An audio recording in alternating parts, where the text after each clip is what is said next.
It will be a short and sweet session, whereas we will discuss certain essentials. You see, for any of the competitive exam, if they have given Contract Act as a syllabus, what you need to understand is that someone has given the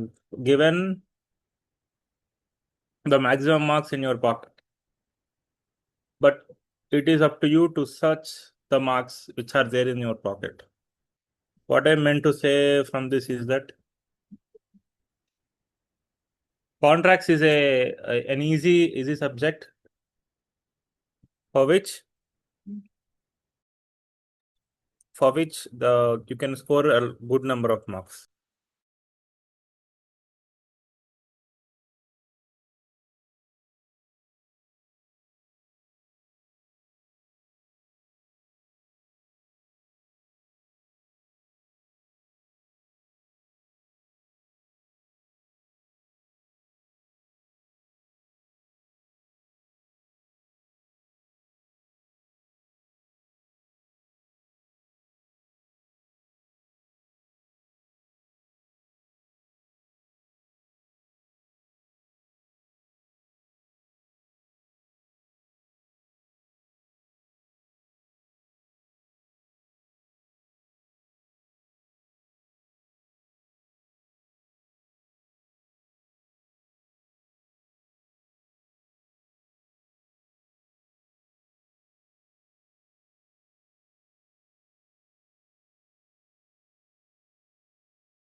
As I already mentioned,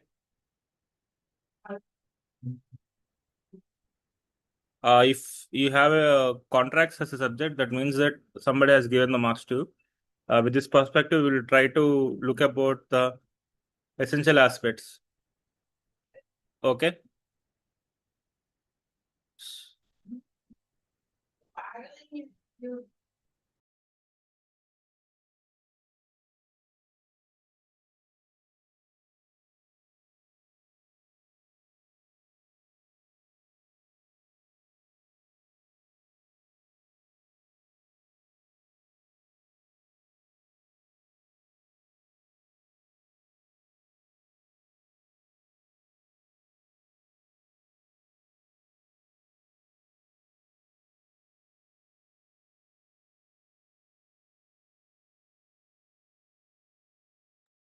Is my screen visible to everyone?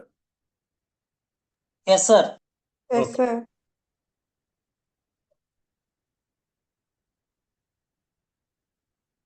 So for today's class, we will discuss about the certain essentials of proper and valid contract.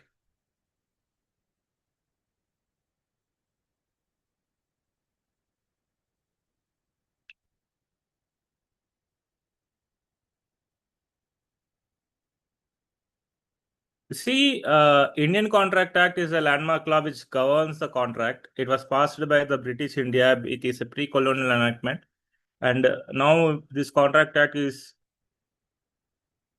included the territorial jurisdiction of Jammu and Kashmir as well. If you look at certain important definition of contract are given under Section 2. For any contract, there will be a proposal and acceptance. What is meant by proposal? Proposal means when a person signifies his assent to other, willingness to the other, to do or abstain from doing something with the view of obtaining the assent. This is important. the view of obtaining the assent to such particular act or abstinence is known as proposal. For suppose, I just want to sell my bottle. I'm a manufacturer of bottle. My bottle to others. When I am offering to a particular individual who is a passerby, that I will provide this particular bottle for a cost of 100 rupees. Here, I am signifying my willingness to do an act. To do means what? To sell this particular bottle. And why I am doing that? I am doing that to get an assent. In your mind, you need to have a feeling that it should be accepted by others. Then that considered act of a person is known as proposal. For suppose I am saying to others that if you give me 10,000 rupees, I won't go to Machilipatnam. Here I'm extending to do an act. Abstaining means not doing anything. The reason might be anything. For suppose I just say that if somebody gives 10,000 to me so that I won't go to Machilipatnam, that is known as abstinence. Both act and abstinence are considered as essential aspects of proposal. So usually what people consider is that only act is considered as proposal. The willingness to abstain from doing something is also considered as a proposal. When such proposal is signifies for assent, and when that particular person accepts the proposal, it would become acceptance. So person making the proposal is known as promiser, and the person accepting the proposal is promisee. So if a proposal is accepted, it will become a promise, and the set of promises is considered as agreement. What is meant by agreement? Agreement is nothing but the set of promise.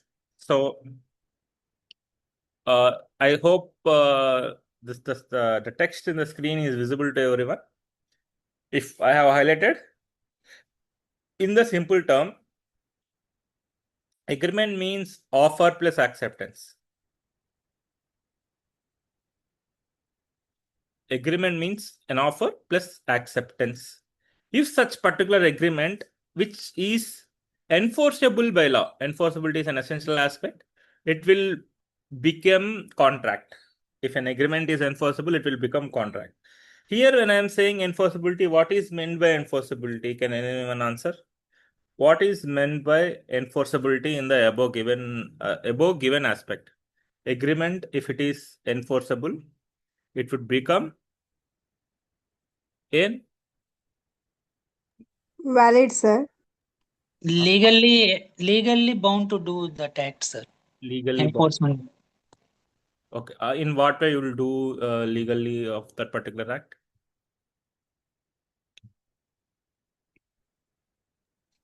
Means an agreement was enforced by legally enforceable. Can you give an example for that?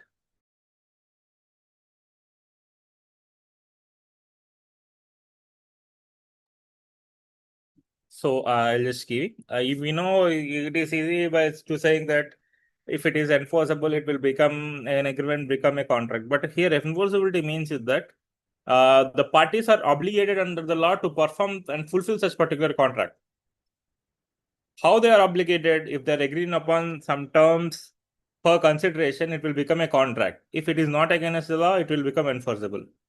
For suppose I had taken a huge advance of 1 crore rupees to perform చేయడానికి ఒక కోటి రూపాయలు తీసుకున్నానండి. కోటి రూపాయలు తీసుకున్నారా అంటే మీరు బయట మార్కెట్లో చూస్తే చాలా మంది చాలా ఎక్కువ తీసుకుంటారు. ఒక పాప్ సింగర్స్ కావచ్చు, డాన్సర్స్ కావచ్చు, ఎవరైనా సరే అట్లా పర్ఫామ్ చేయడానికి నేను 1 కోటి రూపాయలు తీసుకున్నాను. ఇది కాంట్రాక్ట్ ఎలా అవుతుంది? మీరు ఒక డాన్స్ పర్ఫార్మెన్స్ చేయడం అనేది అన్లాఫుల్ కాదు. దాన్ని కాంట్రాక్ట్ లా రికగ్నైజ్ చేసింది. ఒకవేళ నేను పర్ఫామ్ చేయకపోతే అప్పుడు వేరే పార్టీకి ఎటువంటి ఆపర్చునిటీ ఉంటుంది? ఒకవేళ నేను పర్ఫామ్ చేస్తా అని 1 కోటి రూపాయలు తీసుకున్నాను, నేను పర్ఫామ్ చేయలేదు, డాన్స్ పర్ఫార్మెన్స్ ఇవ్వలేదు, అలా ఇవ్వకపోతే వేరే పార్టీకి ఎటువంటి ఆపర్చునిటీ ఉంటుంది? Agreement not fulfil by that Performance, sir. Parties. Agreement fulfil కాకపోతే ఏం చేయొచ్చు?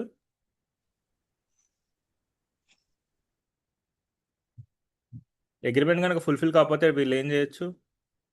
Penalty filing. పెనాల్టీ ఎట్లా వేస్తారండి? Specific performance also, sir. అదే స్పెసిఫిక్ పర్ఫార్మెన్స్ ఏంటి వచ్చేది? అదే ఎట్లాగా మీరు మీరు మీరు స్పెసిఫిక్ పర్ఫార్మెన్స్ ఎట్లా అప్లికబుల్ అవుతుంది? కేసు వేస్తాం. కరెక్ట్, కరెక్ట్గా మాట్లాడారు. మీరు కోర్టుకి వెళ్ళి కేసు వేయచ్చు. అంటే ఎన్ఫోర్సబుల్ అంటే ఏంటి? లా మీ తరపున యాక్షన్ తీసుకుంటుంది ఎన్ఫోర్సబిలిటీ అంటే. Yes, for sir. సపోజ్ ఇదే ఎగ్జాంపుల్ని వేరే విధంగా చెప్తాను. వేరే వాళ్ళు వచ్చి నాతో అగ్రిమెంట్ తీసుకున్నారండి. ఏం అగ్రిమెంట్ తీసుకున్నారంటే, ఓ బాగా ధనవంతుడైన ఒక వ్యక్తి ఉన్నాడు. ఆ వ్యక్తి ఎప్పుడు ఆయన పర్సులో ₹1,00,000 దాకా పెట్టుకుంటారు. ఆ పర్సు కనుక దొంగతనం చేస్తే ₹1,00,000 10,000 నాకు ఇస్తారు అని చెప్పి ఒక అగ్రిమెంట్ చేసుకుంది. సరే, నాకు అనిపించింది, సరే 10,000 దొంగతనం చేయడం చాలా ఈజీ, చేతి వాటం చూపిస్తే సరిపోతుంది, దొంగతనం అంటే పెద్ద చేయక్కర్లేదు. సో నేను ఏమనుకున్నా అంటే, సరే దొంగతనం చేయొచ్చు అని నేను ఒప్పుకున్నా. అట్లా దొంగతనం చేద్దామని ఒప్పుకున్న తర్వాత దొంగతనం చేసే టైంలో ఏదో విషయం వల్ల నా మనసు మారింది, నేను చేయలేదు. అప్పుడు ఏ వ్యక్తితో అయితే నేను అగ్రిమెంట్లోకి వచ్చానో ఆ వ్యక్తి ఇదే విధంగా కోర్టుకెళ్ళి ఈ పని నా ద్వారా చేయించే విధంగా చేయగలరా? No, sir. No, No, sir. sir. అదేంటి ముందర ఎస్ అని చెప్పారు, ఇప్పుడు నో అని చెప్పారు, అన్ని అగ్రిమెంట్లే కదా. రెండోది This ఎందుకు act was not fulfilled by legally. Then by ఆ, ఈ యాక్ట్ ఏదైతే ఉందో అది అన్లాఫుల్ అనమాట. ఆబ్జెక్ట్ ఏదైతే ఉందో అన్లాఫుల్ ఆబ్జెక్ట్తో అగ్రిమెంట్ ఫామ్ అయింది. అన్లాఫుల్ ఆబ్జెక్ట్ అగ్రిమెంట్ ఫార్మ్ అయితే అది ఎన్ఫోర్సబుల్ కాదు అని చెప్తున్నారు. ఫర్ సపోజ్ నేను ఒక అగ్రిమెంట్ చేసుకున్నాను, ఈ పర్ఫార్మెన్స్ చేద్దాం అనే అగ్రిమెంట్ నేను ఒక మతి స్థిమితం లేని మర్చిపోయే వ్యక్తితో చేసుకున్నాను. ఆ వ్యక్తి ఏంటంటే ఒకసారి చెప్పింది మళ్ళీ ఇంకోసారి గుర్తుండదు. ఆయన నాతో మాట్లాడేటప్పుడు ఆయన అన్నాడు, సూపర్, నేను చేస్తాను, మంచి పర్ఫార్మరే, కాబట్టి కొంచెం మర్చిపోతూ ఉంటారనమాట. ఆయన ఏంటి, నేను చెప్పినప్పుడు ఆయన గుర్తుంది, ఆయన డ్యాన్స్ పర్ఫామ్ చేస్తారని చెప్పి. దాని తర్వాత మళ్ళీ ఆయన మర్చిపోయాడు, ఆయన చేయలేదు. ఆయనకి అప్పుడు ఏంటంటే రిపీటెడ్గా ఆయనకు ఒకసారి గుర్తుండదు, ఉన్నదంతా మర్చిపోతూ ఉంటాడు. ఈయనకి అగైనెస్ట్గా నేను కోర్టుకు వెళ్ళి ఖచ్చితంగా ఆయన్ని పర్ఫామ్ చేయించాలని చెప్పగలనా? no, sir. No, sir. ఎందుకు చెప్పలేము? Competent person కాబట్టి He is Not considered as competent. an Incompetent. incompetent person. He is of unknown. Agreement. Hence, that particular agreement will become void. Okay. ఇంకో ఎగ్జామ్,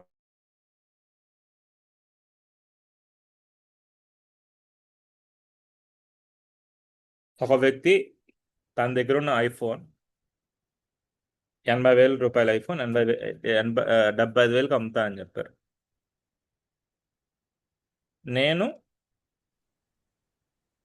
ఆయన తల మీద gun పెట్టి 80,000 ఐఫోన్ని ₹80 ఆయన దగ్గర తీసుకున్నాను. ఆయన ఈ టైంలో నేను ఏదైతే పని చేస్తాను, ₹80 తల మీద గన్ పెట్టి ₹80 ఫోన్ ఇస్తావా ఇవ్వా అని చెప్పాను. ఆయన ఫోన్ ఇచ్చాడు. ఈ టైంలో ఈ కైండ్ ఆఫ్ అగ్రిమెంట్ ఏమవుతుంది? దీనికి ఒక పేరు ఉంది, ఆ పేరు చెప్పగలరా?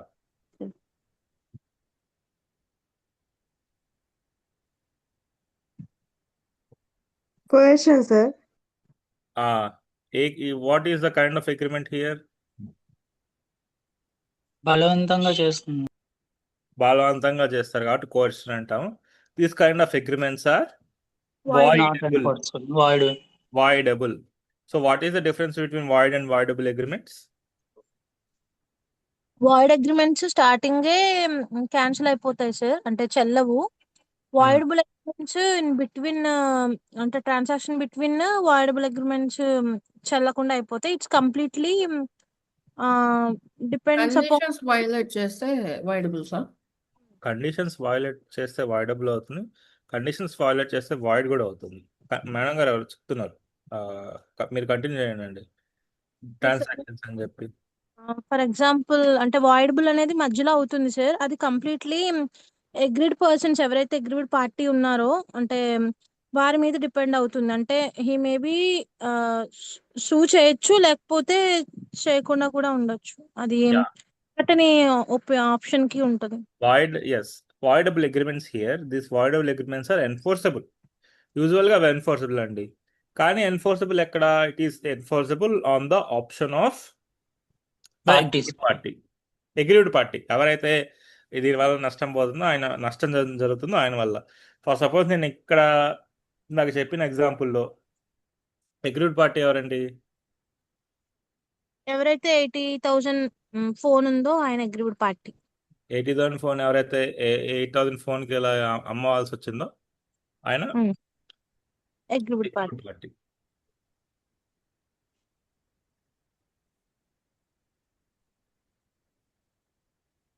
ఓకేనా అండి? So this is about Yes, sir. Void and voidable agreement.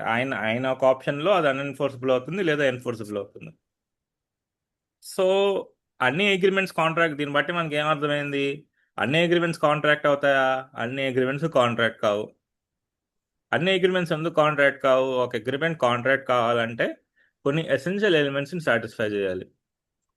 Essential elements ఏంటో కింద స్పెసిఫిక్గా మీరు రాసి పెట్టారు. నేను దీన్ని నేను ఈజీ చేస్తాను, మీకు బాగా సింపుల్గా అది అర్థమవుతుంది.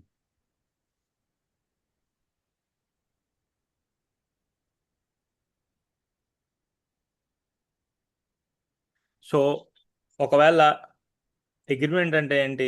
It will be have offer and acceptance. But అదే దాన్ని కాంట్రాక్ట్ అవ్వాలంటే అది ఎన్ఫోర్సబుల్ అయి ఉండాలి. ఇక్కడ ఏంటంటే రైటింగ్లో ఉండాలా అవసరం లేదా అంటే జనరల్గా అయితే రైటింగ్లో అవసరం లేదు, కానీ రైటింగ్లో ఉంటే మంచిది. అగ్రిమెంట్స్ అనేవి ఏంటంటే ఎటువంటి లీగల్ ఆబ్లిగేషన్స్ క్రియేట్ చేయవు. నేను చెప్పిన ఎగ్జాంపుల్, ఆయన మీద నేను ఒక వ్యక్తి పాకెట్లో పర్సు దొంగతనం చేస్తాను అగ్రిమెంట్ చేసుకున్నాను.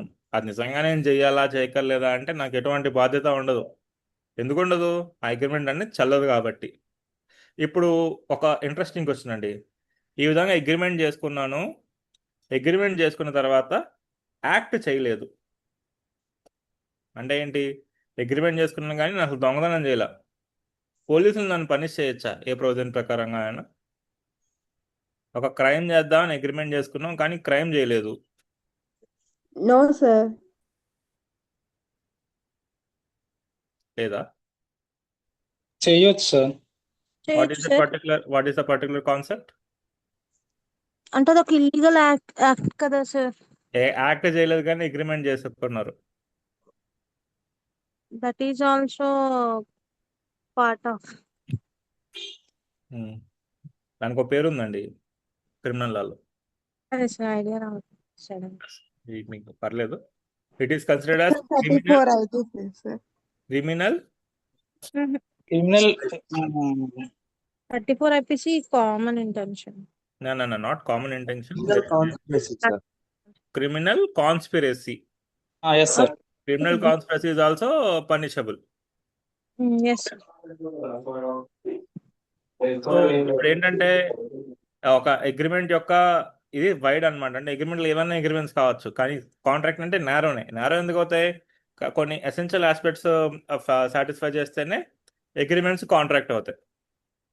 ఓకే. సో ఒక ఎసెన్షియల్ అగ్రిమెంట్ అవ్వాలంటే మేజర్గా ఏం కావాలి? It should have at least 2 parties. మీతో మీరే అగ్రిమెంట్ చేసుకోలేరు. అట్లా అగ్రిమెంట్ చేసుకుంటే అవి మీరు చేసుకునే న్యూ ఇయర్ రిజల్యూషన్స్ లానే ఉంటాయి. న్యూ ఇయర్ రిజల్యూషన్స్ ప్రాపర్గా ఉన్నా, లాఫుల్గా ఉన్నా, మీతో మీరే చేసుకునే న్యూ ఇయర్ రిజల్యూషన్స్ అవి ఎన్ఫోర్సబుల్ కావు. అవి ఎందుకు ఎన్ఫోర్సబుల్ కావు? న్యూ ఇయర్ రిజల్యూషన్స్ చేశారా అండి ఎవరన్నా ఇదివరకు? చేసే ఒక ఎప్పుడైనా ట్రై చేశారా?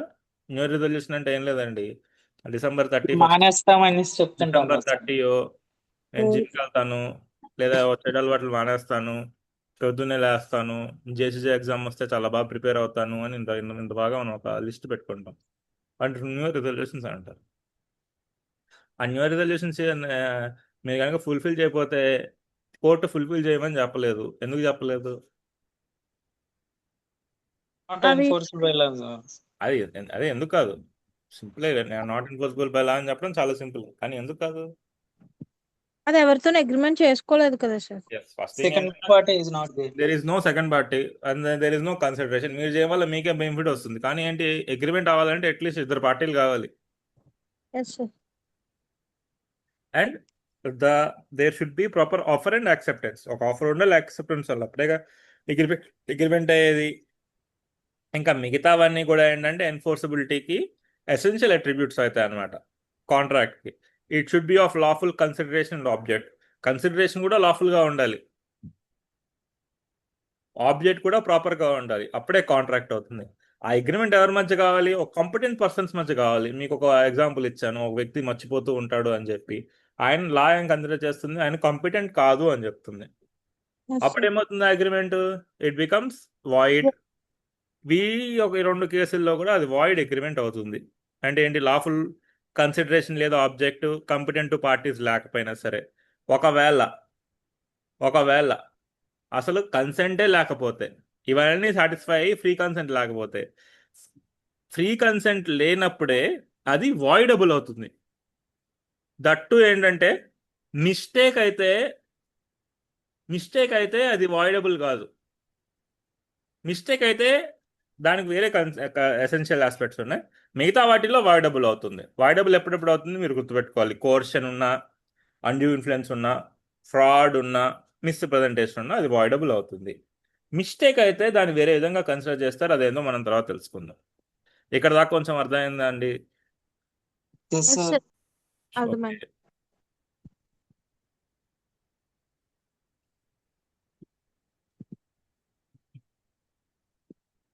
సో ఆఫర్ అంటే ఏంటి? Offer is nothing but expressing the signification. ఈ ఆఫర్లో కూడా కొన్ని రకాలు ఉన్నాయండి. There is a general offer. General offer అంటే ఏంటి? అందరికీ చేసేది జనరల్ ఆఫర్ అవుతుంది, పర్టికులర్గా ఒక వ్యక్తికి చేసేది స్పెసిఫిక్ ఆఫర్ అవుతుంది. జనరల్ ఆఫర్ ఎన్ఫోర్సబుల్ అంటే లా ఆఫ్ కాంట్రాక్ట్స్ ఏం చెప్తుందంటే జనరల్ ఆఫర్ కూడా ఎన్ఫోర్సబుల్. ఫర్ సపోజ్ మీరు ఒక న్యూస్ ఆర్టికల్లో ఒక అడ్వర్టైజ్మెంట్ చూశాడు, ఏమన్నారంటే ఆలేసించిన ఆశాభంగం, మీరు ఆషాఢ మాసం సేల్, ఈ యొక్క చీరలు కనుక మీరు ఇప్పుడే వచ్చి కొనాలనుకుంటే ఒక్కొక్క పట్టు చీర 100 రూపాయలకే వస్తుంది అని ఒక ఈనాడు పేపర్లో లేదా ఒక న్యూస్ పేపర్లో ఒక యాడ్ చూశారు. ఆ యాడ్కి అసలు అర్థం ఏంటి? అది ఆ యొక్క వ్యక్తి, ఫర్ సపోజ్ ఈ లక్కీ షాపింగ్ మాల్ బాగా ఆఫర్లు పెడుతుంటారు. లక్కీ షాపింగ్ మాల్ ఇటువంటి ఆఫర్ పెట్టింది అనుకోండి, ఆ లక్కీ షాపింగ్ మాల్ పర్టికులర్గా ఒక విజయాల్లోని సిద్ధార్థ నగర్లో హౌస్ నెంబర్ 10వ వ్యక్తికి ఆఫరా, అందరు చదివే ప్రతి ఒక్కరికి ఆ ఆఫర్ వర్తిస్తుందా? Offer to public, sir. Offer to general public. Law ఏం చెప్తుందంటే అటువంటి జనరల్ పబ్లిక్ ఆఫర్స్ కూడా ఎన్ఫోర్సబుల్ అని చెప్తుంది. అది ఎప్పుడు ఎన్ఫోర్సబుల్ అవుతాయి? ఆ ఆఫర్ని ఒక వ్యక్తి చూసి ఆ ఆఫర్ ప్రకారంగా ఏమైనా చేస్తే ఆ ఆఫర్ ఎన్ఫోర్సబుల్ అవుతుంది. దాని ప్రకారంగా ఏదైనా చేయాలి. ఏం చేయాలి? ఆయన షాప్కి వెళ్ళాలి, షాప్కి వెళ్ళి చూపించి అడగాలి చీరేది అని చెప్పి. అలా అడిగితే ఆయన చీర ఖచ్చితంగా ఇవ్వాలి. ఇవ్వకపోతే ఏమవుతుంది? ఆయన కోర్టుకి వెళ్ళొచ్చు.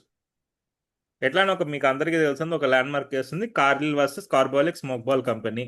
ఇదే అవుతుంది. ఇన్ఫ్లుయెంజాకి తెలుసు, ఇన్ఫ్లుయెంజాకి ఒక డ్రగ్ ఒకటి మ్యానుఫ్యాక్చర్ చేస్తాడు. ఏం చెప్తారంటే ఈ డ్రగ్ వేసుకుని మళ్ళీ ఇన్ఫ్లుయెంజా వచ్చిందా అంటే నేను ఖచ్చితంగా మీకు రివార్డ్ ఇస్తా అంటాడు. ఒక అడ్వర్టైజ్మెంట్ అందరికీ ప్యాంప్లెట్లన్నీ అందరికీ పాస్ చేస్తాడు. ఆ ప్యాంప్లెట్ చూసి ఒక అతను డ్రగ్ తీసుకుంటాడు. అప్పుడు ఏమవుతుంది? ఆ డ్రగ్ తీసుకుంటాడు, ఆయనకి ఇన్ఫ్లుయెంజా వస్తుంది. ఇన్ఫ్లుయెంజా అంటే ఇదివరకు కోవిడ్ లాంటిదండి. Cold. ఇప్పుడు ఇది కామన్ కోల్డ్. ఎప్పుడే ఇన్ఫ్లుయెంజా అనేది కూడా కోవిడ్ లాంటి ఒక వైరస్ అప్పట్లో. ఆ ఇన్ఫ్లుయెంజా కాస్త దాని యొక్క సివియారిటీ తగ్గి ఏమైంది, ఇప్పుడు కామన్ కోల్డ్ అయింది. ఇన్ఫ్లుయెంజా అనేది మనకి ఒక 18వ శతాబ్దంలో ఉన్న ఒక ప్రిలెంట్ వైరస్ అనమాట. యూకేలో, ఇండియాలో కూడా ఉంది. ఎంతోమంది చనిపోయారు ఇన్ఫ్లుయెంజా వల్ల. ఇప్పుడు ఆ ఇన్ఫ్లుయెంజా ఏమైపోయింది? కామన్ కోల్డ్ అయింది. దానికి అర్థం ఏంటి? ఈ వైరసెస్ ఏమైనా ఉంటాయి కొత్తగా మనకి చాలా విన్నాం. ఈ కోవిడ్లోనే ఒక కొత్త రకం వచ్చింది, ఇది వచ్చిందని. ఇప్పుడు ఎంత ఆ యొక్క సివియారిటీ అనేది తగ్గిపోతుంది. సో అట్లనప్పుడైతే ఒక వ్యక్తి కోర్టులోకి వేసేసాడు. ఏం వేసాడు? ఇట్లా ఇచ్చాడు, నాకు వచ్చింది, నాకు డబ్బులు ఇవ్వలేదని. అప్పుడు కోర్టు ఏమైందంటే అది జనరల్ ఆఫర్, అది అప్లికబుల్ అవుతుందన్న. ఎక్స్ప్రెస్ ఆఫర్ అంటే ఏంటి? ఎక్స్ప్రెస్గా ఆరల్ రిటర్న్ ఫామ్లో వర్డ్స్ అయినా స్పెసిఫై చేస్తే అది ఎక్స్ప్రెస్ ఆఫర్. ఫర్ సపోజ్ నేను ఇందాక చెప్పిన ఆఫర్, అది ఎక్స్ప్రెస్ ఆఫర్. ఇంప్లైడ్ అంటే ఏంటి? ఆఫర్ చేస్తున్నట్టు యాక్సెప్టెన్స్ చేస్తున్నట్టు ఎటువంటి శబ్దాలతో పదాలతో మనం ఏం చెప్పం, కానీ మనం చేసే చర్యల వల్ల అది ఆఫర్ అవుతుంది. ఫర్ సపోజ్ మీరు ఒక హోటల్కి వెళ్ళి ఇడ్లీ ఆర్డర్ ఇచ్చారు. మీరు ఇడ్లీ ఆర్డర్ ఇచ్చినప్పుడే ఒక కైండ్ ఆఫ్ ఒక కాంట్రాక్ట్ ఏర్పడుతుంది మీకు ఒక రెస్టారెంట్ వాడికి మధ్య. ఎందుకు కాంట్రాక్ట్ ఏర్పడుతుంది? మీరు ఇడ్లీ ఆఫర్ చేస్తారంటే దానికి అర్థం ఏంటి? మీరు ఆ ఇడ్లీ తిన్న తర్వాత బిల్ కట్టాలని. బిల్ కట్టకపోతే ఏం చేస్తారు హోటల్ వాళ్ళు? కోర్టుకి వెళ్తారని కాదు, సరే ఏదో ఒకటి అంటే కోర్టుకి వెళ్ళొచ్చు వాళ్ళు, ఆయన కాంట్రాక్ట్ని ఎన్ఫోర్సబుల్ చేయొచ్చు. ఇక్కడ వీళ్ళు రండి రండి బాబు రండి అని రెస్టారెంట్ వాళ్ళు ఎవరు చెప్పలే, ఆఫర్ చేయాల, మీరే వెళ్ళి మనమే కూర్చుంటాం. ఇక్కడ జనరల్గా ఏంటి, ఇంప్లాయిడ్ ఆఫర్ ఉంది. ఇంప్లాయిడ్ ఆఫర్ కాకుండా వేరే రకం ఆఫర్ ఏంటంటే కౌంటర్ ఆఫర్. ఒక వ్యక్తి ఆఫర్ చేశాడు, ఆఫర్ చేసిన వ్యక్తి వేరే వ్యక్తి యాక్సెప్ట్ చేయకుండా ఆయన ఇంకో కౌంటర్ ఆఫర్ చేశాడు, నేనే బేరాలు ఆడడం అంటారు. ఒక ఐఫోన్ ఫర్ సపోజ్ ఎగ్జాంపుల్ 80,000కి అమ్ముతానని షాప్ వాడు అంటే మీరు 75,000కి ఇవ్వండి అని చెప్పారు. మీరు 75,000కి ఇవ్వడం అనేది ఇక్కడ యాక్సెప్టెన్స్ కాదు, కౌంటర్ ఆఫర్ అవుతుంది. ఎందుకు కౌంటర్ ఆఫర్ అవుతుంది? మీరు ఇంకో ఆఫర్ చేస్తున్నారు కాబట్టి. ఆ counter offer is not considered as acceptance. What is the difference between counter offer and cross offer? Cross ఆఫర్లో ఒకేసారి ఇద్దరు ఆఫర్ చేస్తారు. ఒకడు చెప్తాడు ఈ యొక్క ఐఫోన్ని 80,000కి నేను అమ్ముతాను అని, రెండో వ్యక్తి అంటాడు ఈ ఐఫోన్ నేను 80,000కి కొంటాను అని. ఒక వ్యక్తి అమ్ముతా అన్నాడు, ఇంకో వ్యక్తి కొంటా అన్నాడు. వీళ్ళ మధ్య అగ్రిమెంట్ అయిందా? నో సార్, అవ్వలేదు. అవ్వలేదు. ఏం అవ్వలేదు, ఎందుకంటే ఇద్దరు ఒకరికొకరు ఆఫర్ చేసుకున్నారు. ఇట్లా ఆఫర్కి యాక్సెప్టెన్స్ లేకుండా ఆఫర్ ఎప్పుడు సమాధానం కాదు. ఓకేనా? So these are kinds of offers. Okay, ఆఫర్కి ఎసెన్షియల్స్ ఏంటంటే ఆఫర్ అనేది ఎక్స్ప్రెస్ అయి ఉండొచ్చు, ఇంప్లైడ్ అయి ఉండొచ్చు, జనరల్ అయినా ఉండొచ్చు. ఎప్పుడైనా ఒక ఆఫర్ ఫేస్ చేస్తుంటే కాంట్రాక్ట్ లాలో ఆఫర్ అనేది లీగల్ రిలేషన్షిప్ని క్రియేట్ చేయాలి. జనరల్గా లీగల్ రిలేషన్షిప్ అంటే ఏంటంటే ఒక కమర్షియల్ రిలేషన్షిప్ని క్రియేట్ చేయాలి. అంటే సాధారణంగా ఉన్న రిలేషన్షిప్ కాకుండా ఒక వేరే రిలేషన్షిప్ని క్రియేట్ చేయాలి. కాబట్టి ఒక ల్యాండ్మార్క్ జడ్జ్మెంట్ ఉందండి, బాల్ఫర్ వర్సెస్ బాల్ఫర్ కేస్. మీరు వినేమంటారు? Agreement between wife and husband is not legally enforceable అని కోర్టు చెప్పింది. ఆ దాంట్లో మీకు అలా జడ్జిమెంట్ ఎందుకు ఇచ్చారు, ఇవ్వలేదు అని చాలా క్రిటిసిజం వచ్చింది ఆ జడ్జిమెంట్కి. కానీ ఏంటి, ఆ అగ్రిమెంట్లో కోర్టు ఏం కన్సిడర్ చేసింది? హస్బెండ్ అండ్ వైఫ్ ఒక ఆ రిలేషన్ అలానే ఉంది, కానీ ఒక కమర్షియల్ రిలేషన్షిప్ ఏం రాలేదు. ఫర్ సపోజ్ ఆ బాల్ఫర్ వర్సెస్ బాల్ఫర్ కేసులో నేను సిలోని వెళ్తాను, నువ్వు రాకుండా ఉండు, నీకు ఉన్నావు కాబట్టి నేను నీకు నెలకు 4,000 ఇస్తాను ఆయన అగ్రిమెంట్ చేసుకుంటాడు. దాని తర్వాత ఆయన కొన్నాళ్ళు ఇస్తాడు, దాని తర్వాత మానేస్తాడు హస్బెండ్. ఆయన ఏంటంటే వైఫ్ని ఎలా అయినా విడిపించుకుందామని ఆయన చూశాడు.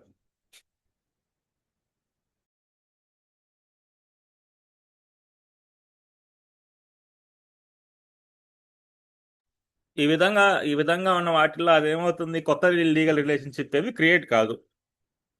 ఇట్లా కాకుండా ఫర్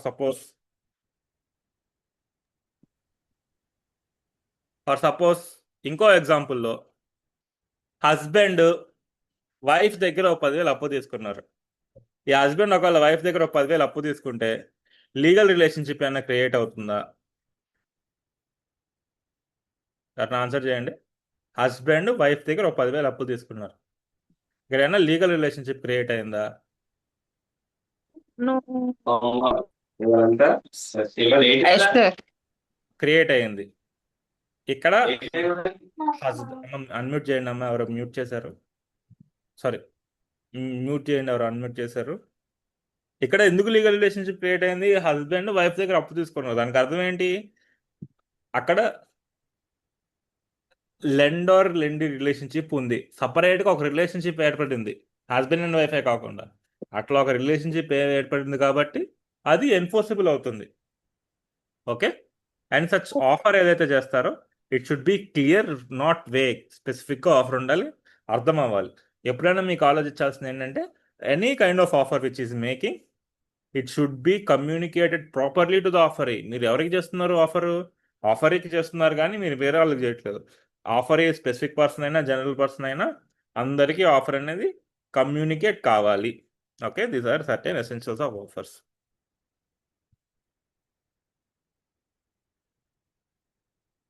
సో దీనిలో ఒక మేజర్ డిఫరెన్స్ ఒకటి ఉంటుందండి, offer and invitation to offer. Offer అంటే ఏంటి, మీరు మీ యొక్క విల్లింగ్నెస్ సిగ్నిఫైస్ చేస్తారు. ఇన్విటేషన్ టు ట్రీట్ అంటే ఏంటి, if a person expresses something to other to invite him to make an offer. Invitation to ఆఫర్లో ఒక వ్యక్తి ఆఫర్ చేయడు, కానీ వేరే వ్యక్తిని మీరు ఇన్వైట్ చేస్తారు ఆఫర్ చేయడానికి. ఒకవేళ ఆ వ్యక్తి ఆఫర్ చేస్తే అప్పుడు మీకు ఆప్షన్ ఉంటుంది, యాక్సెప్ట్ చేయొచ్చు లేదా రిజెక్ట్ చేయొచ్చు. దాన్ని ఇన్విటేషన్ టు ట్రీట్ అంటారు. ఓకే, దానికి ఆఫర్కి ఇన్విటేషన్ టు ట్రీట్కి నెససరీ డిమార్కేషన్ ఇవ్వడానికి ఒక నెససరీ కేసులో ఏంటంటే హార్వీ వర్సెస్ ఫేసీ అనే landmark case. In this landmark case what happen was that ఒక జమైకన్ ప్రాపర్టీ ఒకటి ఉంది, అది ఫేసీ ఆ ప్రాపర్టీని ఓన్ చేస్తాడు. ఒక హార్వీ అనే వ్యక్తి ఫేసీకి ఒక లెటర్ రాస్తాడు. ఏం రాస్తాడు, నీ ప్రాపర్టీని అమ్ముతారా, మీరు లోయెస్ట్ ప్రైస్ ఏంటో లోయెస్ట్ ప్రైస్, ఒక ప్రాపర్టీ యొక్క లోయెస్ట్ ప్రైస్ ఏంటో మీరు చెప్పండి అని రాస్తారు. దానికి ఆ వ్యక్తి ఏంటి, నేను దీన్ని అమ్ముతున్నాను, ఈ 900 పౌండ్లకి నేను అమ్ముతున్నాను అని చెప్పకుండా కేవలం ఆ యొక్క లోయెస్ట్ ప్రైస్ 900 పౌండ్లు అని చెప్తాడు. ఈ వ్యక్తి ఏమనుకుంటాడు, హార్వీ, ఓహో ఈ ప్రాపర్టీ నాకు 900 పౌండ్కి వచ్చేసింది, నేను ఇంకొకవేళ డబ్బులు పంపిస్తే ఆ ప్రాపర్టీ నాది అయిపోతుందని హార్వీ అనుకుంటాడు. కానీ అప్పట్లోపే ఫేసీ ఆ ప్రాపర్టీని వేరే వాళ్ళకి అమ్మేస్తాడు.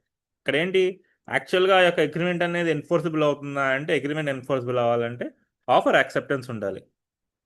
సో ఇక్కడ ఈ యొక్క వ్యక్తి లోయెస్ట్ ప్రైస్ చెప్పిన ఆస్పెక్ట్, అది ఆఫర్ అవుతుందా ఇన్విటేషన్ టు ఆఫర్ అవుతుందా అంటే కోర్ట్ ఏం చెప్పిందంటే అది ఆఫర్ కాదు, ఇన్విటేషన్ టు ట్రీట్ అవుతుంది అని చెప్పింది. దానికి అర్థం ఏంటి, ఒక ప్రాపర్టీ యొక్క వాల్యూ 900 అని చెప్పడానికి వాళ్ళకి దానికి అర్థం మీరు ఏది ఆ ప్రాపర్టీని ఈ వ్యక్తికి అమ్ముతున్నట్టు కాదు, మీరు జస్ట్ చెప్తున్నారు ఈ ప్రాపర్టీ వాల్యూ 900 పౌండ్లని. అంటే అది తక్కువ ఉంది ఏంటో సార్ అంటే, ఈ కేసు 1800s దామో, అప్పట్లో 900 పౌండ్లు అన్నా చాలా ఎక్కువ. So this is about offer and invitation to offer.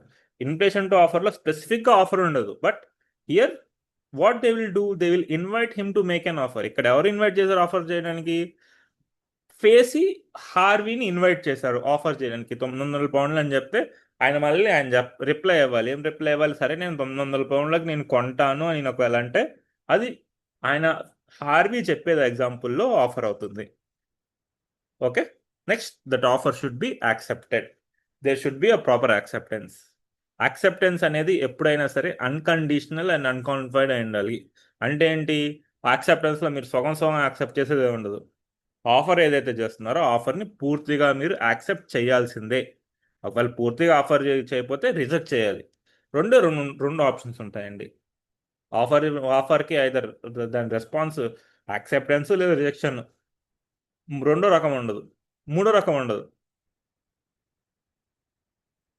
Okay, for suppose మీరు స్టూడెంట్స్ అయ్యండి, మీ స్టూడెంట్స్ కాకుండా ఒకవేళ నేను క్లాస్ చెప్పుకున్నా ఉంటే వేరే వాళ్ళకి ఒక ఎగ్జాంపుల్ చెప్తా. ఎగ్జాంపుల్ అంత పూర్తిగా చెప్పను, బేసిక్గా చెప్పాలంటే ఫర్ సపోజ్ ఎవరన్నా ప్రపోజ్ చేస్తే, ఫర్ సపోజ్ ఒక person I love you but I treat you as a friend అని ఆయన రెస్పాన్స్ ఇస్తుంది అనుకోండి, కంప్లీట్గా యాక్సెప్ట్ చేశారా, అసలు కంప్లీట్గా ఆఫర్ రిజెక్ట్ చేశారా? ప్రపోజ్ చేసినప్పుడు I to love you but I will treat you as a friend అంటే అది ఏంటంటే అది కంప్లీట్ యాక్సెప్టెన్స్ కాదు, రిజెక్షన్ కాదు, క్వాలిఫైడ్ యాక్సెప్టెన్స్. అది లా ఏం చెప్తుంది, క్వాలిఫైడ్ యాక్సెప్టెన్స్ అనేవి చల్లవా ఉంటుంది. ఎందుకు చల్లవు, ఆఫర్ ఏదైతే చెప్పారో దాని ప్రకారంగానే యాక్సెప్టెన్స్ ఉండాలి. ఫర్ సపోజ్ ఒక వ్యక్తి అన్నాడు 2 ప్రోడక్ట్స్ చూపించి, ఈ 2 కలిపి ఒక ఫోను దానితో పాటు ఒక ఇయర్ పాడ్స్, ఆ 2 కలిపి నేను 10,000 రూపాయలకి నేను అమ్ముతానని చెప్పాడు. మీరు నాకు 2 వద్దు, నాకు ఫోన్ ఒకటే 7,000 రూపాయలకి ఇవ్వండి అని మీరు అడిగారు అనుకోండి, అది యాక్సెప్టెన్స్ కాదు, క్వాలిఫైడ్ యాక్సెప్టెన్స్ అవుతుంది. దానికి మీరు ఏం చేయాలి, అయితే మీకు నచ్చితే 2 కలిపి 10,000 రూపాయలు అంటే మీరు దాన్ని తీసుకుంటే అది అన్క్వాలిఫైడ్ యాక్సెప్టెన్స్ అవుతుంది. Law only treats unqualified acceptance but not qualified acceptance. Qualified acceptance అనేది రిజెక్షన్ అవుతుంది. క్వాలిఫైడ్ యాక్సెప్టెన్స్లో ఒక రకమే కౌంటర్ ఆఫర్. కౌంటర్ ఆఫర్ అనేది ఒక క్వాలిఫైడ్ యాక్సెప్టెన్స్. ఏంటి, మీరు కొంటా అంటున్నారు కానీ కొంచెం రేట్ తగ్గిస్తున్నారు, వాటిని యాక్సెప్టెన్స్గా కన్సిడర్ చేయరు. ఆ యాక్సెప్టెన్స్ అనేది ఏదైతే ప్రొవైడ్ చేస్తున్నారో అది రీజనబుల్ మోడ్లోనే స్పెసిఫై చేయాలి. ఆ రీజనబుల్ మోడ్ ఎవరు ప్రిస్క్రైబ్ చేస్తారు? ఆఫర్ ప్రిస్క్రైబ్ చేస్తాడు. ఆఫర్ ఒక రీజనబుల్ మోడ్ ప్రిస్క్రైబ్ చేస్తే అదే విధంగా యాక్సెప్ట్ చేయాలి. ఫర్ సపోజ్ మీకు ఒక ఇన్విటేషన్ వచ్చింది, జేసీజేకి మీరు అప్లై చేయొచ్చు.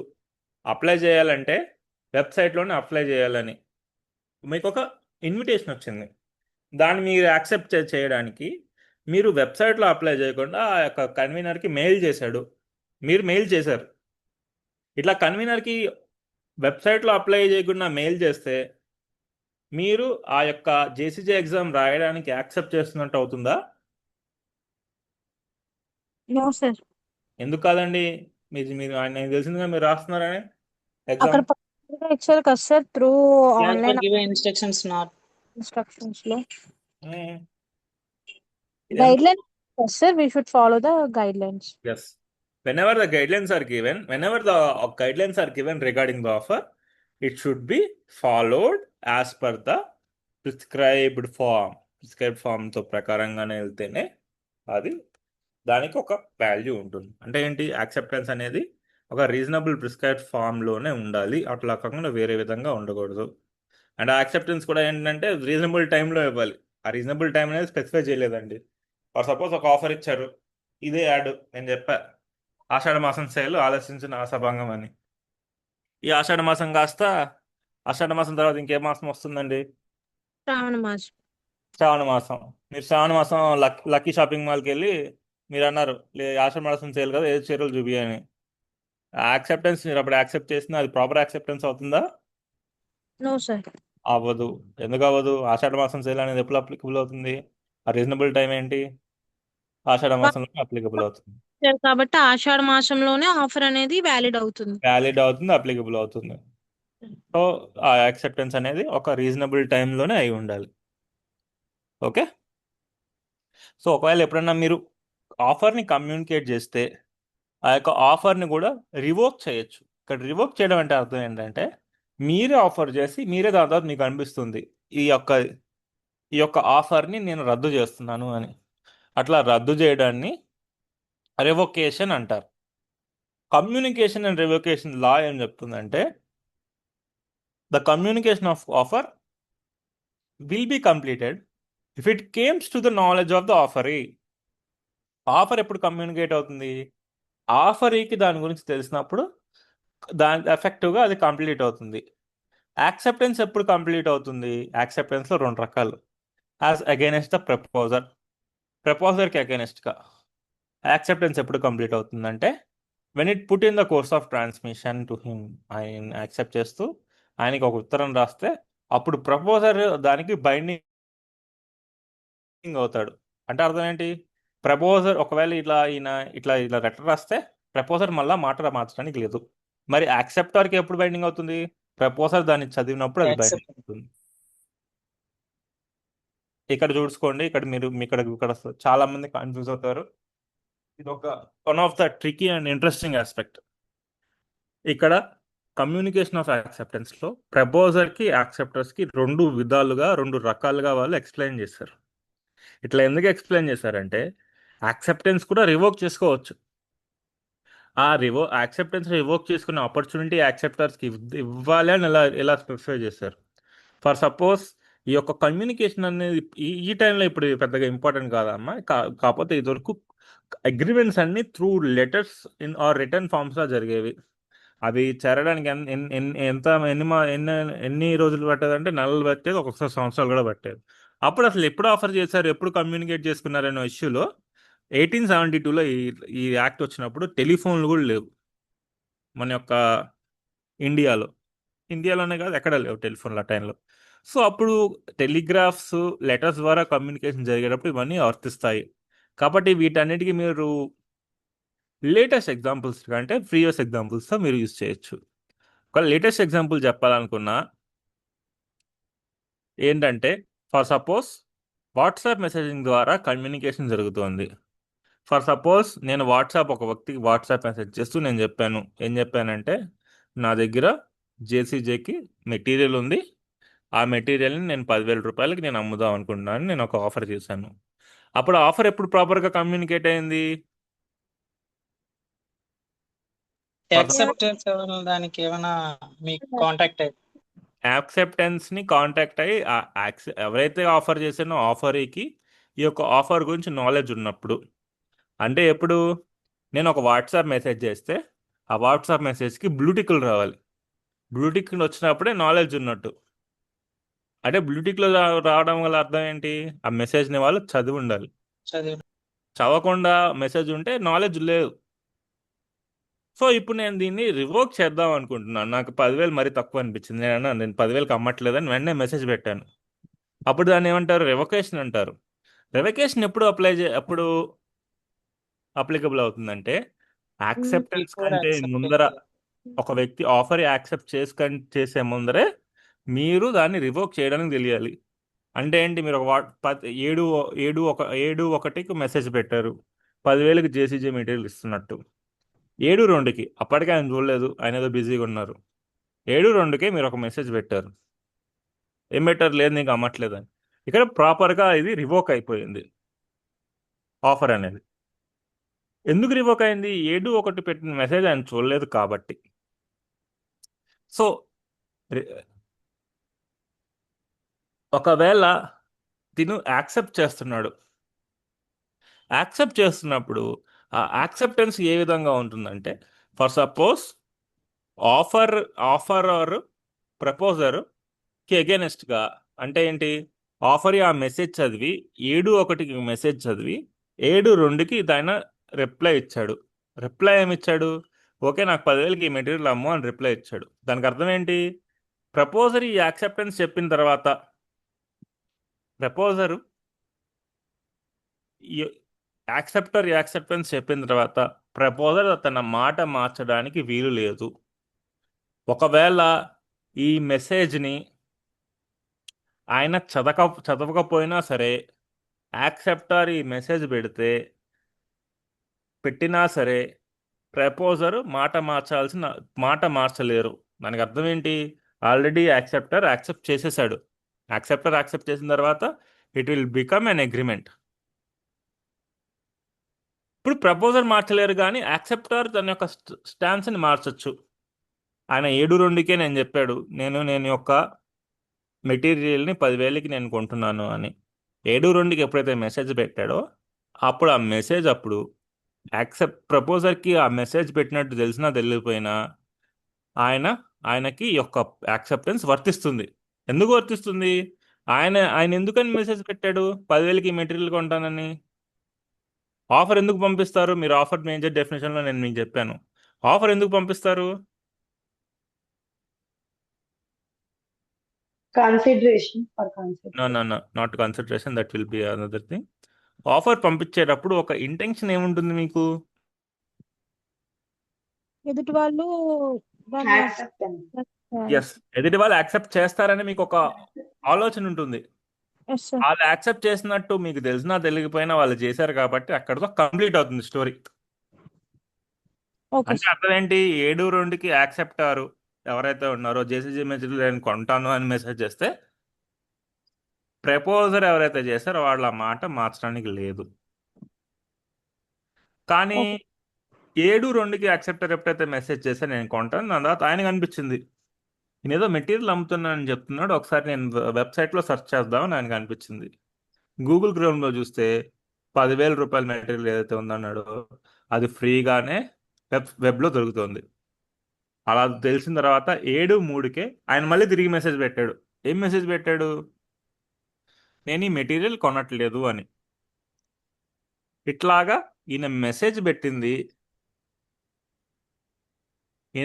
పెట్టింది ఇది వెంటనే ఒకవేళ ఆ వ్యక్తికి తెలిస్తే, ఈ ఒక పాత మెసేజ్ కంటే ఇదే మెసేజ్ ముందర చూస్తే, అప్పుడు యాక్సెప్టర్ అది ఒక యాక్సెప్టెన్స్ని రివోక్ చేసుకున్నట్టు. ఓకే, ఓకే మీకు అర్థమైందా? కానీ ఇక్కడ Yes, sir. రివోకేషన్ ఎప్పుడు తెలియాలి? బిఫోర్ యాక్సెప్టెన్స్ మెసేజ్ కంటే ముందర ఇదే మెసేజ్ తెలియాలి. అట్లా ఎలా తెలుస్తుంది ఎట్లా తెలుస్తుంది అంటారు? ఫర్ సపోజ్ ఆయన ఏముంది, ముందర మెసేజ్ని డిలీట్ చేస్తాడు, ఎస్ సార్. మెసేజ్ పంపించి మెసేజ్ డిలీట్ చేస్తాడు, లేదా ఈ ఉత్తరాల ద్వారానే జరుగుతుంది. ఈయన ఉత్తరం ద్వారా ఇవ్వకుండా స్పీడ్ పోస్ట్ ద్వారా పంపించాడు. యాక్సెప్టెన్స్ నార్మల్ పోస్ట్ ద్వారా పంపించి రివకేషన్ ఆఫ్ యాక్సెప్టెన్స్ స్పీడ్ పోస్ట్ ద్వారా పంపించాడు. నార్మల్ పోస్ట్ తొందరగా వెళ్తుందా, స్పీడ్ పోస్ట్ తొందరగా వెళ్తుందా? స్పీడ్ పోస్ట్ స్పీడ్ పోస్ట్ తొందరగా వెళ్తుంది కాబట్టి రివకేషన్ ద్వారా త్వరగా అవుతుంది. ఓకే, ఇది ఇది మీకు బాగా అర్థం కావాలండి. ఎందుకంటే అందరూ చదువుతారు, అందరూ బాగా చెప్తారు, కానీ ఈ యొక్క యాక్సెప్టెన్స్ కమ్యూనికేషన్ ఎప్పుడు జరుగుతుంది, ఆఫర్ని ఎప్పుడు రివోక్ చేయొచ్చు, యాక్సెప్టెన్స్ రివోక్ చేయొచ్చు అని సాధారణంగా అర్థం కాదు. ఒకసారి బేర్ యాక్ట్ చూసి చదువుతూ నేను చెప్పిన ఎగ్జాంపుల్ని మైండ్లో పెట్టుకుని మళ్ళీ చదవండి, మీకు అప్పుడు ఎక్కుతుంది. ఓకేనా? సో ఆఫర్ ఎప్పుడెప్పుడు, ప్రపోజల్ ఎప్పుడెప్పుడు రివోక్ అవుతుందంటే ఇట్ ఈస్ బై నోటీస్. అంటే ఏంటి? రివోక్ చేస్తున్నట్టు మీరు నోటీస్ పంపిస్తే, లేదా ల్యాప్స్ ఆఫ్ టైం, ఆషాఢ మాసం సేల్ ఆషాఢ మాసం అయిపోయింది. For suppose failure of condition, మీరు ఇంకో ఆషాఢ మాసం సేల్లోనే మీరు ఒక కండిషన్ పెట్టారు. ఈ సేల్ ఎవరికైతే అప్లికబుల్ అవుతుందంటే ఎవరైతే పాత 10 రూపాయల కాయిన్ తీసుకొస్తారో వాళ్ళకే ఇది అప్లికబుల్ అవుతుందని. ఒకవేళ వచ్చే వ్యక్తి చీరలు కొనడానికి వచ్చారు కానీ పాత 10 రూపాయల కాయిన్ తీసుకురాలేదు, దానికి అర్థం ఏంటి? కండిషన్ ఫుల్ఫిల్ చేయలేదు, not applicable. Death or insanity, offer చేసిన వాడు చనిపోయినా సరే, పిచ్చోడైనా సరే, అప్పుడు మీరు అనొచ్చు సార్ మరి వారి ఫ్యామిలీ మెంబర్స్ చేయొచ్చు కదా సార్ అని చెప్పి. కాంట్రాక్ట్స్ అనేవి పర్సనల్ రిలేషన్షిప్ గురించి మాట్లాడతారు. ఈ యొక్క పర్సనల్ రిలేషన్షిప్స్ అనేవి కేవలం ఆ పర్సన్స్నే బాండ్ చేస్తాయి కానీ ఫ్యామిలీ మెంబర్స్ని బాండ్ చేయవు. కాబట్టి ఆఫర్ ఎప్పుడు రివోక్ అవుతుందంటే చనిపోతే రివోక్ అవుతుంది. ఓకే, ప్రాపర్ ఫార్మాట్లో యాక్సెప్ట్ చేయకపోతే లేదా కౌంటర్ ఆఫర్ చేస్తే రివోకేషన్ అయిపోతుంది. Next consideration. ఒక అగ్రిమెంట్ కాంట్రాక్ట్ అవ్వాలంటే ఎన్ఫోర్సబిలిటీతో పాటు కన్సిడరేషన్ ఉండాలి. కన్సిడరేషన్ అంటే ఏంటి? మీరు ఒక పని చేస్తున్నందుకు మీకు ఏదైనా రావాలి, ప్రతిఫలం, quid pro quo. Here consideration means something in return. If you are not getting anything in return then it is void. అంటే ఏంటి? అది ఆ యొక్క అగ్రిమెంట్ అనేది ప్రాపర్ అగ్రిమెంట్ కాదు. దీనికి 3 ఎగ్జాంపుల్స్ ఉన్నాయి. One is past consideration, future consideration, present consideration. Consideration సాధారణంగా 3 రకాలు. పాస్ట్ కన్సిడరేషన్ అంటే ఏంటి? ఆల్రెడీ ప్రామిస్ చేసి ఒక పని చేసిన తర్వాత చేయకముందే, the promiser had received the consideration before the date of promise, then it is past consideration. What is meant by future consideration? When consideration is to move at a future date లో వస్తే అది future consideration అవుతుంది. What is meant by present consideration? Present consideration is one which one of the parties to the contract has performed is part of the promise. ఈయన perform చేశాడు కానీ వేరే వాళ్ళు perform చేయాలని చూస్తున్నాడు, అది ఎగ్జిక్యూటెడ్ కాంట్రాక్ట్ అవుతుంది, ప్రెజెంట్ కన్సిడరేషన్ ఉంటుంది.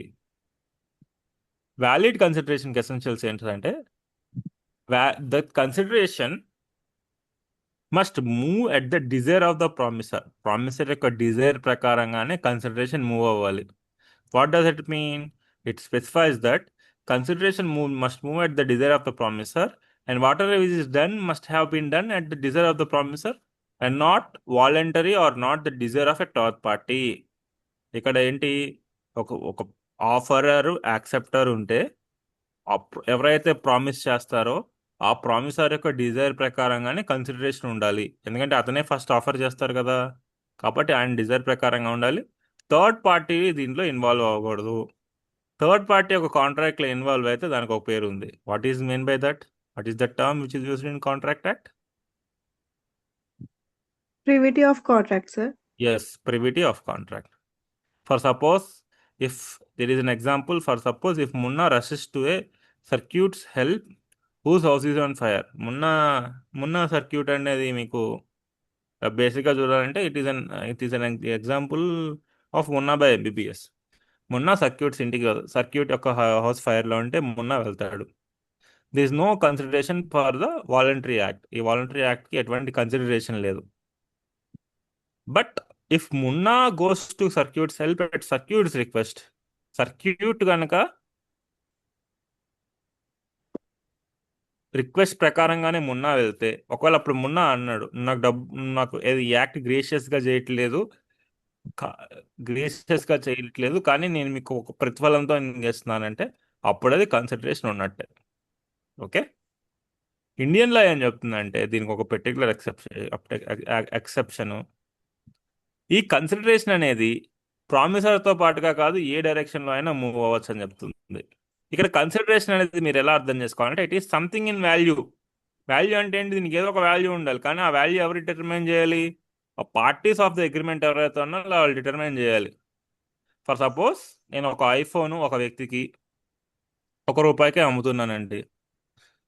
అది అది ప్రాపర్ వాల్యుబుల్ కన్సిడరేషన్ అవుతుందా అంటే ₹1 అమ్మచ్చు అమ్మకూడదు అని ఎవరు డిసైడ్ చేయాలి? పార్టీసే డిసైడ్ చేయాలి.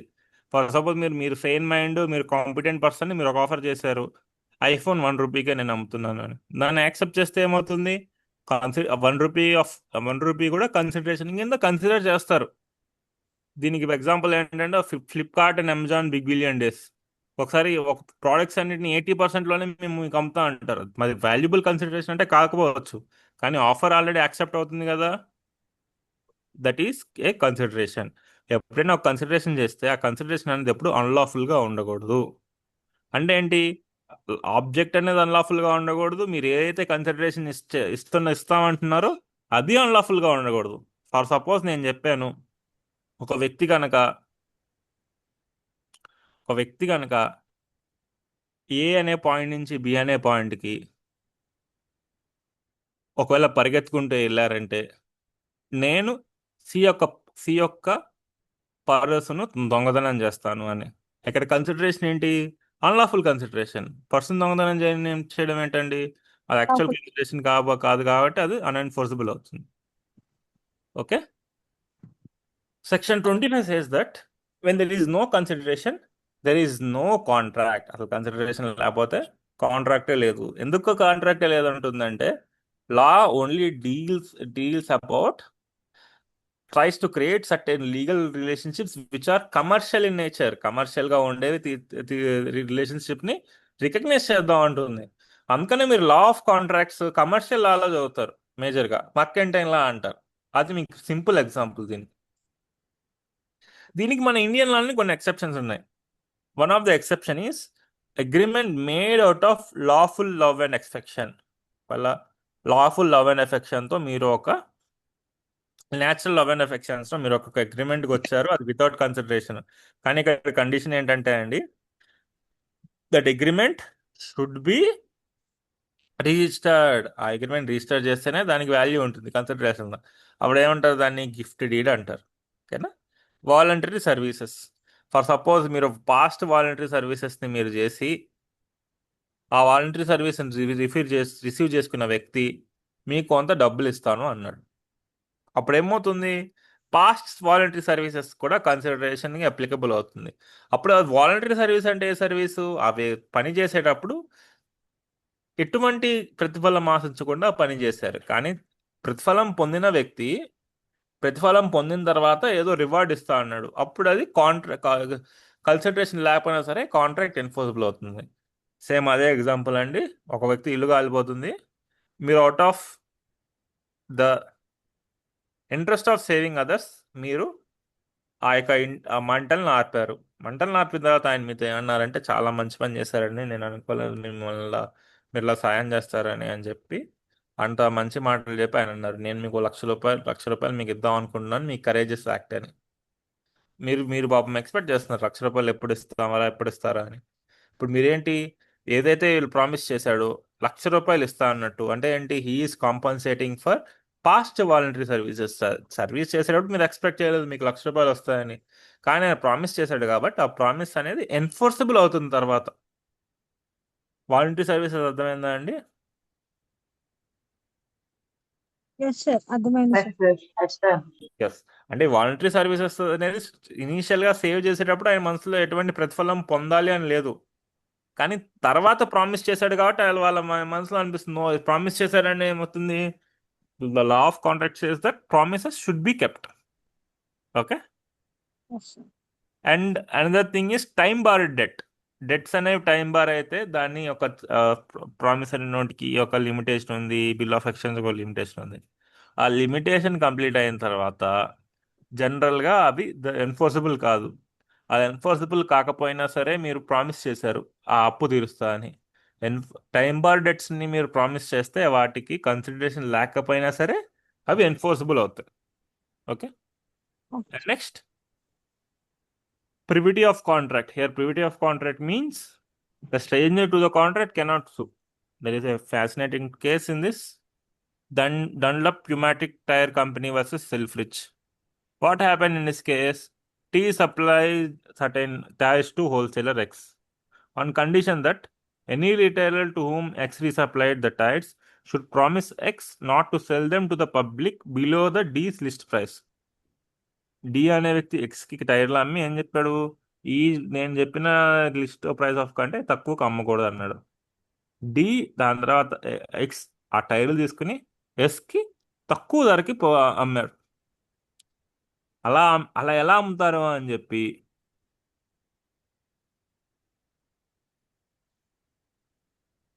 ఈ డి అనే వ్యక్తి ఎస్ని సూ చేశాడు. ఎస్ని సూ చేశాడు, ఎక్స్ని కాదు ఎస్ని సూ చేశారు. ఇక్కడ కాంట్రాక్ట్ అనేది డీకి ఎస్కి అన్న డైరెక్ట్ కాంట్రాక్ట్ అనేది జరిగిందా అండి అంటే జరగలేదు. కాబట్టి కోర్టు ఏం చెప్పిందంటే ఎస్ అనే వ్యక్తి దీనికి ఈ యొక్క కాంట్రాక్ట్కి స్ట్రేంజర్ అవుతాడు అని చెప్పింది. Okay, there are certain exceptions for this. Beneficiary of a trust is an exception. ట్రస్ట్కి ఎవరైతే బెనిఫిషరీ ఉంటారో వాళ్ళు స్ట్రేంజర్స్ అవ్వరు అని లా కన్సిడర్ చేస్తుంది. ఒక వ్యక్తి ఒక ప్రామిస్ చేశాడు. ఏం ప్రామిస్ చేశాడంటే వచ్చే సంవత్సరానికల్లా విజయవాడలోని ఒక పర్టికులర్ దీనిలో దోమల బెదడని అంటే దోమల దీన్ని తగ్గిస్తాను అని చెప్పి ఒక ప్రామిస్ చేశాడు. దానిలో ఏంటి, ఎవరికి ప్రామిస్ చేశాడు, ఒక ఒక పర్టికులర్ విలేజెస్కి ప్రామిస్ చేశారు. ఇక్కడ బెనిఫిషరీస్ ఎవరైతే ఉంటారో వాళ్ళు దీన్ని ఎన్ఫోర్స్ చేయొచ్చు. ఒకవేళ ఆ ప్రామిస్ అనేది ఎక్స్కి మున్సిపల్ కార్పొరేషన్ వాళ్ళకి మధ్య జరిగినా సరే విలేజెస్ ఆ విజయవాడలో ఉన్న పర్టికులర్ లొకాలిటీ మెంబర్స్ దాన్ని ఎన్ఫోర్స్ చేయొచ్చు. ఎందుకంటే వాళ్ళు ఒక ట్రస్ట్కి బెనిఫిషరీస్ అవుతారని. Okay, next these are considered as certain exceptions to the term of privity of contract. Next Sir, aspect, yes ఒక ప్లీజ్. Doubt sir. ఇప్పుడు పొలిటీషియన్స్ చేస్తారు కదా సార్, మేము మమ్మల్ని గెలిపిస్తే మేము అది చేస్తాం ఇచ్చేస్తామని. అవునండి, అది చేయకపోతే మరి అది చేయొచ్చు సార్ యాక్చువల్గా మనం. చేయకపోతా అంటే కాంట్రాక్ట్ బ్రీచ్ అయినట్టే అనుకోవచ్చు. కానీ లా ఏం చెప్పిందంటే, లా ఏమందంటే ఉమ్, అలా చెప్పేటప్పుడు వాళ్ళకి చేయాలి అనే ఒక ఇంటెన్షన్ ఉండదు కాబట్టి అది ఎన్ఫోర్సబుల్ కాదు అని చెప్పాయి కోర్టులు. అంటే ఏంటి, there won't be any intention to create sort of legal relationships. Okay sir. అది ఉండదు. మేనిఫెస్టోలో ఎలక్షన్స్ కోసం విన్ అవడానికి అంతా చేస్తూ ఉంటారు కాబట్టి అదంతా ఎన్ఫోర్సబుల్ కాదు అని చెప్తారు. ఇట్లా చెప్పడం బట్టే రీసెంట్గా ఏం చెప్పడం మొదలెట్టారంటే వీళ్ళ హామీలని బాండ్ పేపర్లో చేస్తున్నారు. Yes sir. ఎస్ సార్, అవును సార్. అట్లా బాండ్ పేపర్లో చేస్తే దానికి అర్థం ఏంటంటే మీరే చెప్తున్నారు నేను రెస్పాన్సిబుల్ అవుతానని. It is a personal responsibility. ఇది ఎలక్షన్ మేనిఫెస్టో అవ్వదు, అది అప్పుడు ప్రామిస్ అవుతుంది. అది ఎన్ఫోర్సబుల్, దాన్ని ఎగ్జిక్యూట్ చేయగలరా అంటే బాండ్ పేపర్ ఉంటుంది కదా సార్, చేయొచ్చా సార్ అప్పుడు?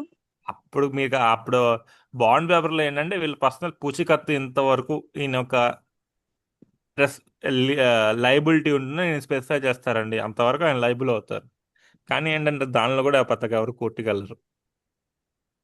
ఎందుకంటే ఇలా బాండ్ పేపర్లో చేసే వాళ్ళు ఎవరు సాధారణంగా గెలవరండి. ఉమ్, అది మీరు గుర్తుపెట్టుకోవాలి. ఎలక్షన్స్లో చూడండి, ఆయన ఉన్నాడు JD Narayana, JD Lakshminarayana. JD Lakshminarayana గెలిచారా? గెలవలేదు సార్. గెలవలేదు. అది విషయం. Okay. And the next thing, free consent. వాళ్ళిద్దరి మధ్య కన్సెంట్ అనేది ప్రాపర్గా ఫ్రీగా ఉండాలి. ఫ్రీగా ఎప్పుడు ఉండదు, when there is a coercion. అంటే ఒక వ్యక్తి వేరే వ్యక్తిని థ్రిటన్ చేస్తే ఫ్రీ కన్సెంట్ ఉండదు. And the next thing is undue influence. ఒక వ్యక్తి వేరే వ్యక్తి యొక్క కన్సెంట్ తీసుకురావడం కోసం, అన్ఫేర్ అడ్వాంటేజ్ పొందడం కోసం ఆయన ఒక పొజిషన్ని, ఒక డామినేషన్ యూజ్ చేస్తే అది అన్డ్యూ ఇన్ఫ్లుయెన్స్ అవుతుంది. ఈ అన్డ్యూ ఇన్ఫ్లుయెన్స్లో ఏంటంటే డైరెక్ట్గా ఒకరిని థ్రెటన్ చేయరండి.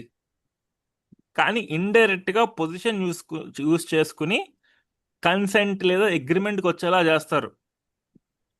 ఇది జనరల్ గా ఏదంటే ఒక ఫిడ్యూసరీ రిలేషన్షిప్ ఉంటే అన్డ్యూ ఇన్ఫ్లుయెన్స్ అనేది అప్లికబుల్ అవుతుంది. దానికి ఆ ఫిడ్యూసరీ రిలేషన్షిప్స్ ఏమేమవుతాయండి, ఎవరైనా చెప్పగలరా?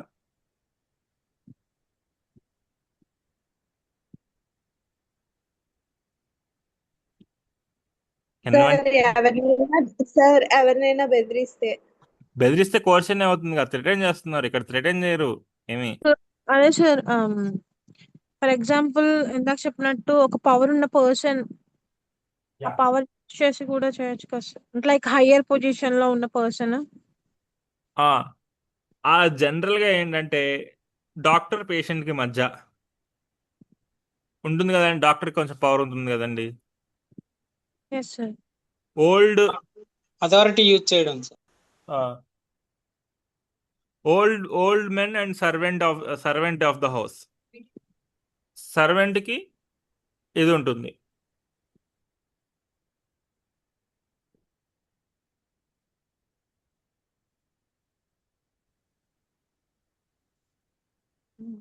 లైక్ గవర్నమెంట్ ఆఫీసర్స్ లో కింద పై ఉద్యోగస్తులు ఉంటారు కదా సార్, ఫైల్స్ మూవ్ చేయడానికి వాళ్ళని ఎవరైతే వాళ్ళ కింద క్లర్క్స్ ఉంటారో మీరు సైన్ చేయండి, లేకపోతే వాళ్ళ మీద వర్క్ ప్రెషర్ పెంచడం, లేదంటే మిమ్మల్ని సస్పెండ్ చేస్తాము, లేదంటే సమ్ ఏదో అందులో ఇరికించడం, ఇవన్నీ అన్డ్యూ ఇన్ఫ్లుయెన్స్ లోకి వస్తాయా సార్?